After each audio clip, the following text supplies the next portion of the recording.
A listener asks, what is the most enduring way of living in face of the present crisis of the world? Enduring way of living is that which can stand the present crisis of the world. Is it that life that doesn't contribute to the existing chaos of the world? To answer it, we have to consider man's present situation on earth. Taken human population as a whole is a tiny fraction, which is only 0.01 of all the life forms on earth. But this tiny fraction of creatures are doing the utmost damage to the Mother Earth. Consider these facts.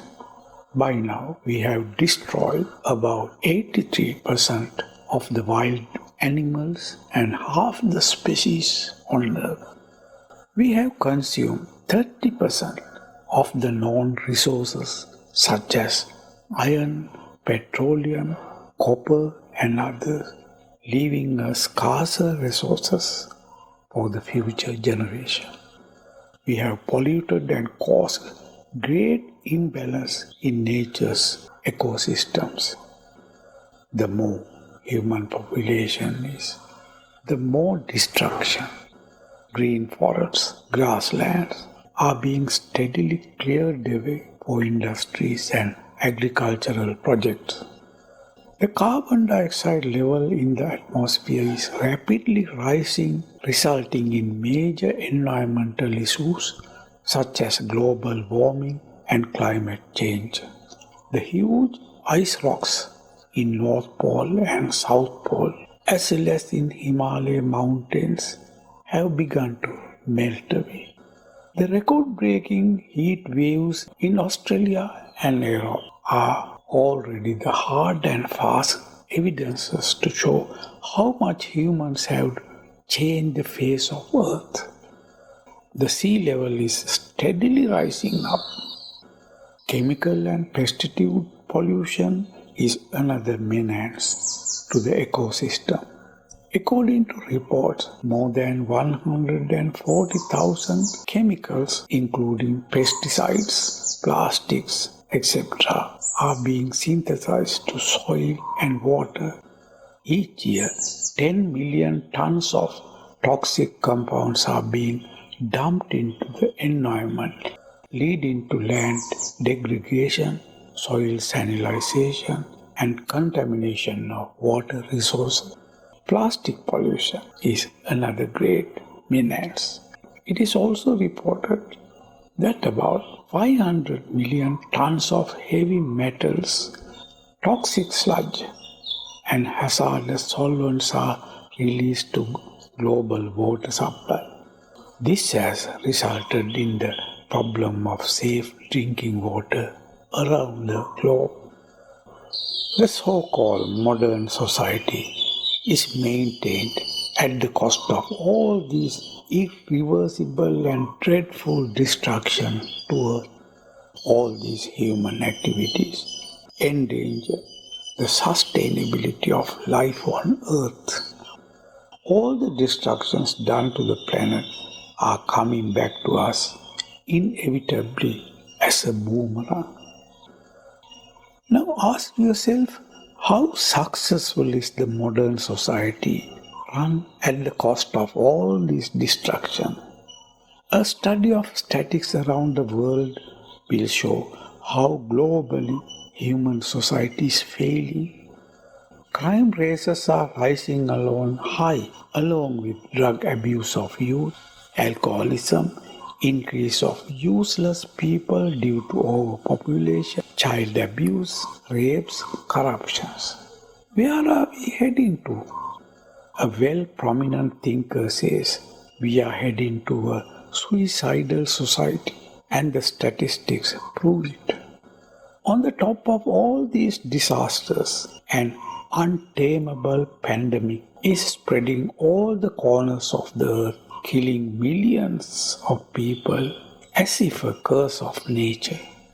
Now, where are you in face of all these crises? What is your stand? Are you still asleep with all dreams and ambitions of climbing up to the top of the success? These crises really awaken us to accept the present reality. Can I live in such a way that I do not contribute to the destruction of the planet and her ecosystem? Let go of the group or international actions. What can I do myself to heal the planet, at least in the way I live my life? What is the most enduring solution? It is obviously returning to the natural and simple life. Do you understand? By it, I don't mean an empty or vacant life, but a life inwardly rich, magnificent, and wholesome. Let me explain it. Being simple means being natural and harmonious. Human beings cannot deviate from nature very far. This ever-increasing anxiety, stress, and psychological disorders in our society is a signal that shows we are exceeding the tolerance of the nature's limit. Let me repeat what I said earlier. The only solution is returning to the simple life. What are the steps towards being simple? It is a gradual human growth passing through 3 phases or stages. They are minimization, psychological renouncement, and spiritual purification. What is minimization? It means reducing your dependency on external things, the paraphernalia and ornamental things attached to your life. Find out whether they are really necessary. Get rid of them and see the relief that it follows. Living with less burden is so convenient that we all know it. That's obvious. The production of these unnecessary things are the causes of great destruction to earth. Simple living is the very antithesis of what the advertisements tells us to do. Coming to the next phase, namely psychological renouncement, is freeing yourself from dependencies on external stimulus. Excessive watching of TV, addiction to iPhones, overeating, and all the addictions to unnecessary stuff are such dependencies. They distract you from the natural rhythm of life. Consider a person sitting in a peaceful garden with all the charms of nature, but watching an entertainment show in his phone. What a deviation. Take, for instance, the ever-increasing stress and anxiety in our society. It is due to the competition for pursuing after money, power, position, fame, and pleasure. Save this wastage of energy and see the space it leaves for enjoying being yourself, the bliss of life, natural happiness, love, contentment, beauty of nature, peace and silence in an evening, and the wonder of the sky at night. The bitter truth is that we escape from direct experiencing of the reality of life and nature through all these worldly dependencies. In the same way, you have to drop off the unnecessary social attachments and relationships as well. Get rid of distracting people.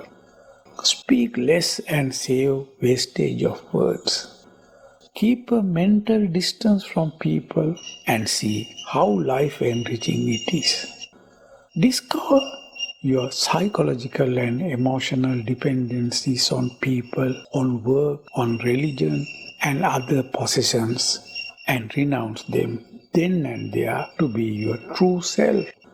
Thereby, you save inner energy to enjoy peace of mind and enjoy nature's beauty.